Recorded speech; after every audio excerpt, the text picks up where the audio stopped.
Wow!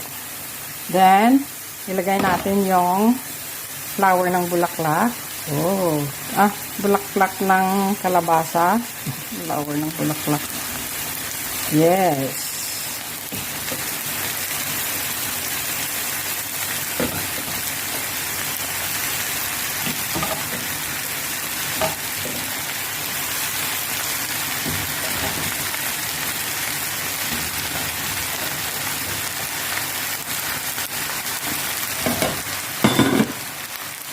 Lagyan ng takip. Lagyan natin ng takip para siya, ma-steam siya. Buksan natin after 5 minutes. Ayan na siya. Mga 2 minutes, lagay natin yung egg. Lagay na natin egg. Ayan, beat natin. Ito.